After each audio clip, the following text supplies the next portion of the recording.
Hola, bueno, vamos a iniciar. Este es un tema, una lección bien interesante, porque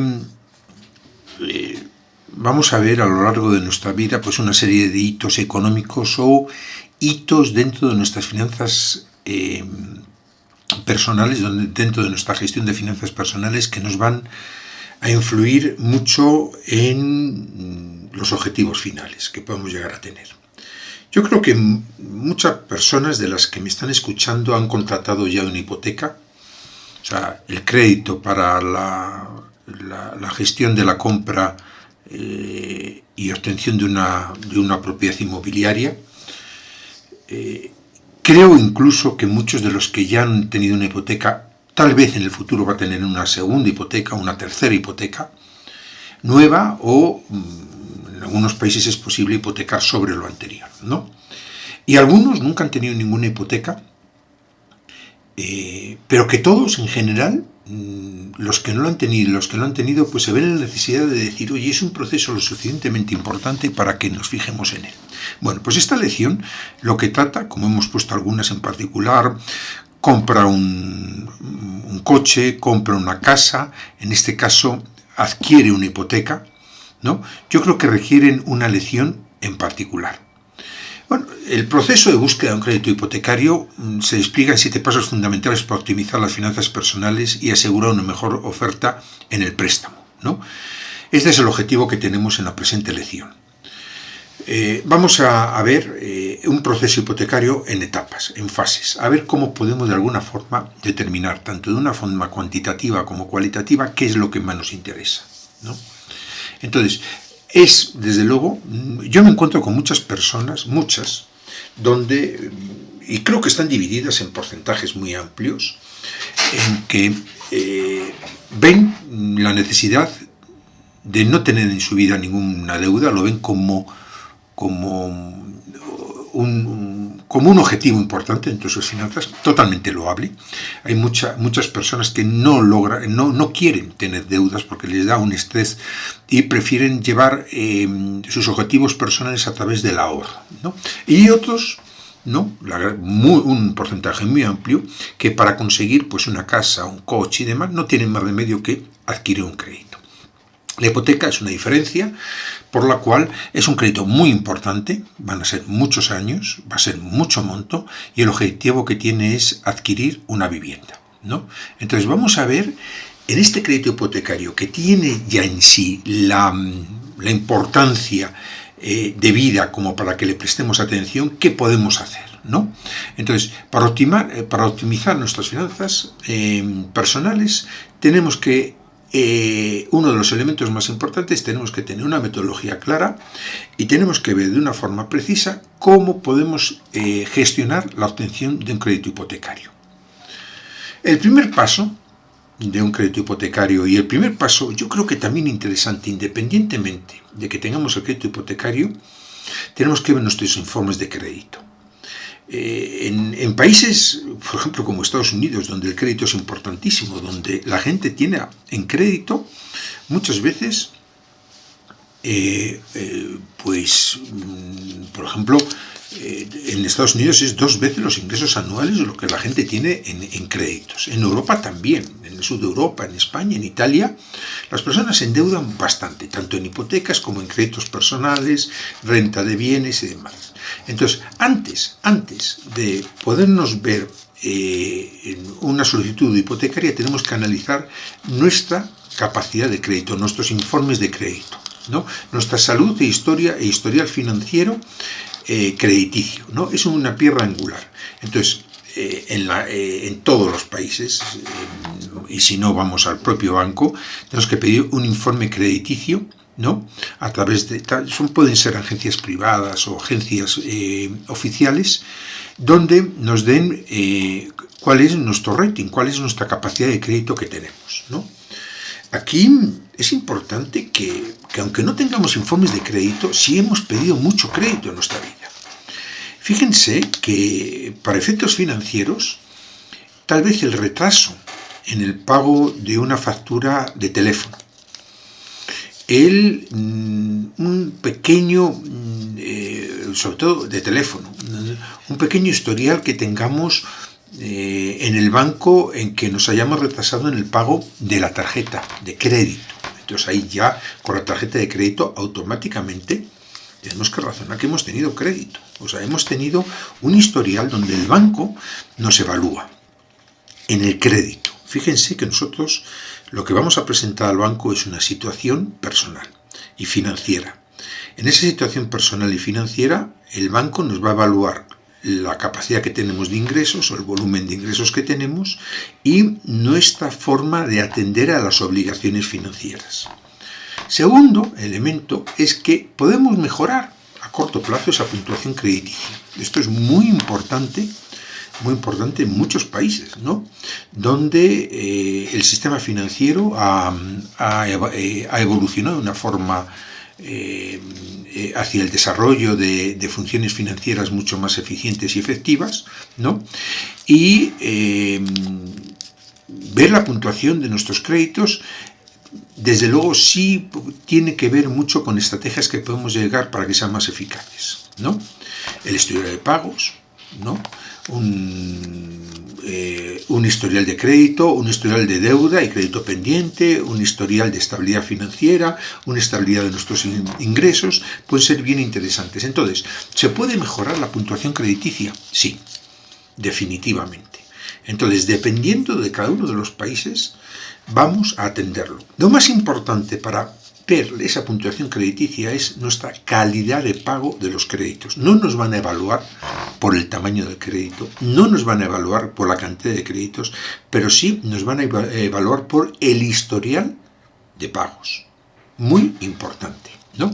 Ojo a aquellos créditos pequeños que no tenemos en cuenta. Por ejemplo, cuando compramos un teléfono, eso es un crédito, para que se hagan una idea. La tarjeta de crédito es un crédito también. Ojo con ese historial de pagos. Cálculos precisos para determinar tu capacidad de pago, ¿no? Este es un tema importante, el segundo, y es cuánto dinero puedo pedir para la compra de una casa. Entonces, hay dos elementos dentro de las finanzas personales, que es el DTI, ¿no? La capacidad que tengo de pagar en el front-end y en back-end, ¿no? Generalmente lo que nos van a decir es ¿cuánto dinero vas a pedir? Yo no te voy a dar un crédito superior a, ¿no? Por ejemplo, si yo voy a pedir una casa de 1 millón aproximadamente, el banco nos puede decir, oye, no, te voy a dar una hipoteca que supere un monto determinado del valor de la casa, porque acuérdense que la hipoteca está relacionada con el valor de la casa, ¿no? Y el otro es, oye, además de la hipoteca, debes otros pagos, ¿no? Entonces, los dos ratios que se manejan con un carácter muy habitual dentro de lo que son las finanzas personales es el qué porcentaje de los gastos hipotecarios deben acordarse con relación a mis ingresos. Quiere decir que una hipoteca no puede superar el 28% de mis ingresos y el total de créditos no puede superar el 43%. Es importante ver que algunas empresas, algunos bancos nos pueden decir un porcentaje superior con respecto a nuestros ingresos en lo que es la hipoteca. Pero esto luego, este porcentaje superior nos va a limitar en que no vamos a poder tener otras obligaciones, tarjetas de crédito, créditos, por ejemplo, para la compra de un coche, créditos para crédito estudiantil para las colegiaturas y matrículas de los hijos y demás. Entonces tenemos que abordarlo de dos formas. No podemos superar el 28%, como ponemos en este cuadro. Ahora vamos a poner un ejemplo. No podemos superar el 28% y no podemos superar el 43%. Vamos a ver cómo lo calculamos. Pensemos que tenemos unos ingresos anuales netos de 500.000 pesos. Y vamos a pedir una hipoteca donde los gastos anuales del total de la hipoteca son 130.000. ¿Ven? 500.000 pesos y nuestra hipoteca tiene unos gastos anuales de 130.000. Acuérdense que la hipoteca generalmente lo que vamos a hacer es pedir un monto, como vamos a ver más adelante, y nos van a dar una cuota mensual, que son todas iguales. desde el principio hasta el final. Bueno, pues la capacidad de pago que tengo es de 130.000 dividido entre 500.000. Esto supone un 26%. Estoy dentro de la órbita, ¿ven? Porque no puedo exceder el 28%. Pero tengo otras deudas, ¿no?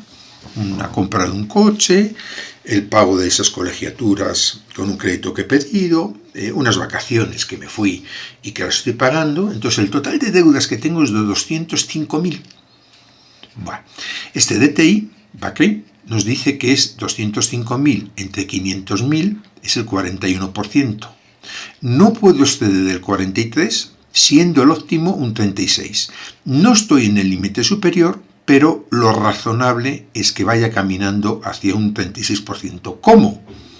Reduciendo otras deudas o reduciendo la hipoteca. Reducir la hipoteca lo puedo hacer en dos sentidos. Al final, la hipoteca, voy a deber un dinero, pero las cuotas mensuales pueden cambiar. ¿En función de qué? Del tiempo, de la tasa de interés o de la amortización. Entonces, si yo pago parte del capital que debo de una forma anticipada, reduzco los gastos de la hipoteca anual. Esta debe ser nuestra tendencia. Tomar la hipoteca y a futuro ir reduciendo, ¿no?, los gastos de la hipoteca anual. Fíjense, por ejemplo, que cuando yo tomo una hipoteca, voy a tener pues una serie de elementos. Los tres elementos más importantes que vamos a tener es si es una hipoteca convencional. O sea, voy a un banco y le digo, señores, quiero una hipoteca, ¿no?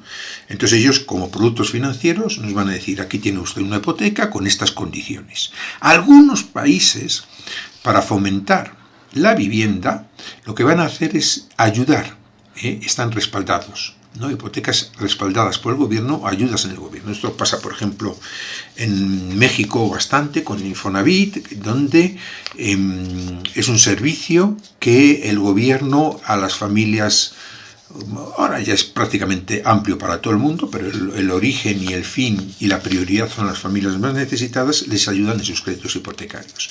En España se producen avales, ¿no?, donde ayudan en sus créditos hipotecarios. Ahora, con la crisis, inclusive con la crisis que tenemos, los gobiernos tratan de suavizar los efectos de la crisis porque al subir las tasas, las hipotecas han vuelto más caras. Lo segundo que nos van a preguntar casi todos los sitios, y es uno de los temas pues más generales que hay y que más discusión se produce en el ámbito de las finanzas personales, es la tasa de interés fija o la tasa de interés variable. ¿Qué es una tasa de interés fija? Muy como su nombre, bien sencillo. Su nombre. Una hipoteca se calcula en función de la tasa de interés, o sea, el costo, y del tiempo en que voy a devolver la hipoteca, ¿no?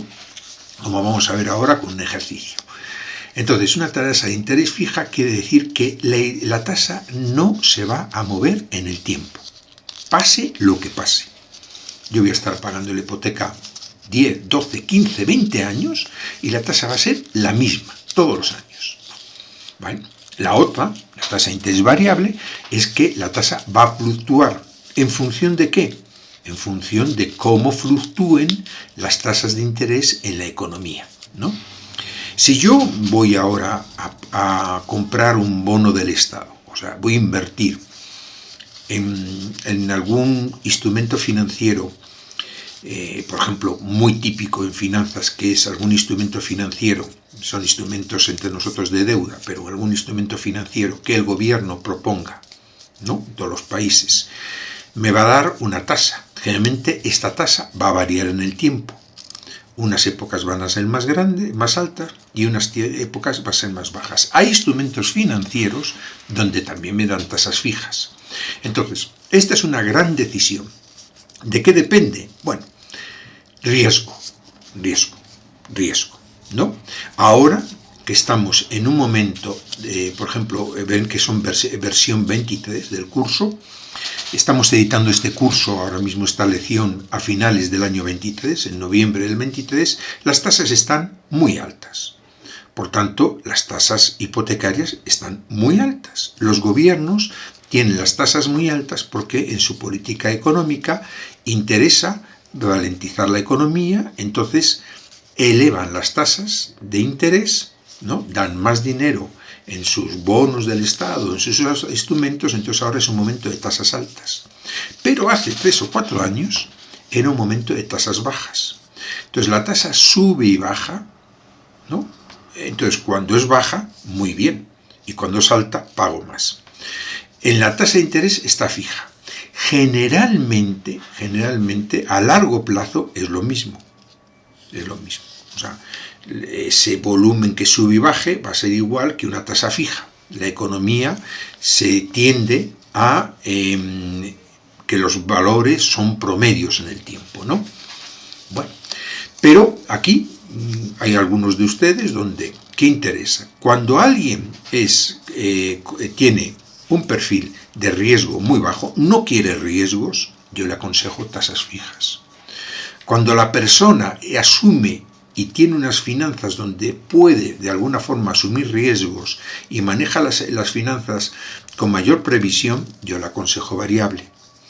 Si la familia lo que quiere es fijar su cuota y no tener problemas y se ve más a gusto a futuro, sabiendo exactamente lo que va a pagar a futuro, tasa fija, ¿no? Si yo manejo las finanzas de una forma más previsible, tasa variable. En términos generales, y no entrando en detalles muy técnicos, les diría que la gran mayoría de la gente quiere tasas fijas y desde este punto de vista editorial le aconsejamos una tasa fija, ¿no? El plazo, corto o largo. ¿Qué es el plazo? La hipoteca a 5 años, la hipoteca a 10 años, la hipoteca a 15 años. Es el plazo. ¿En cuánto tiempo voy a pagar la hipoteca? Consejos que les damos es no se fijen en las tasas muy pequeñas, sino tiendan a que los plazos sean los más cortos posibles. Paguen todo lo que puedan, ¿no? Para que el plazo sea corto. Entonces, en conclusión, desde una perspectiva de editorial y de una perspectiva de ayudarles, nosotros les aconsejaríamos tasa de interés fija y plazo corto, ¿no? Vamos a verlo. Vamos a ver, no se asusten, hay muchos números, pero vamos a explicarlos. Fíjense, hay muchos números, ¿no? Muchas veces cuando alguien ve muchos números dice automáticamente yo ya me he perdido. Pero vamos a explicar estos dos cuadros, que son muy fáciles de leer. Fíjense, cálculo de una hipoteca. Yo pido una hipoteca de 130.000 pesos, ¿no? 130.000 dólares, 130.000 reales, 130.000 pesos argentinos, 130.000 euros. Pongan la moneda que quieran. A una tasa del 10%, que hoy día es una tasa en muchos países, algunos países promedio, en Europa es un poco más baja, en otros países es más alta, vamos a poner una tasa promedio de 10%, a 10 años, mi cuota mensual, mensual es de 1.718, cuota, 1.718. Fíjense que en este cuadro, tasa de interés en años, 1.718. Si yo negocio una tasa de interés más baja, a menos años, mi cuota es más alta. ¿Por qué? Aunque la tasa de interés es más baja, en teoría debería bajar, los años que yo pido es más alta. Fíjense que a 10 años la tasa de interés de 10% si va bajando, como está el amarillo, cada día baja más. Pero no baja de una forma sensible. ¿Eso qué quiere decir? Que a mismos años la tasa de interés no es un factor determinante. Y ustedes, cuando van hoy día a negociar, no crean que tienen mucha capacidad. Si yo pido más años, ¿ven? En el amarillo, sí baja bastante la cuota.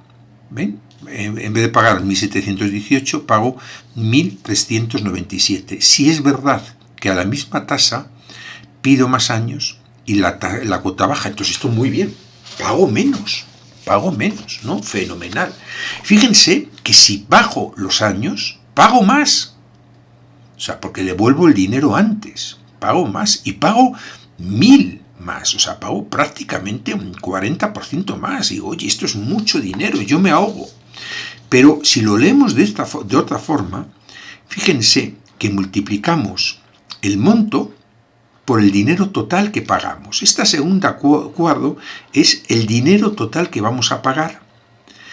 Fíjense, nuestra tasa de interés al 10%, nuestro plazo a 10%, a 10 años, ¿ven?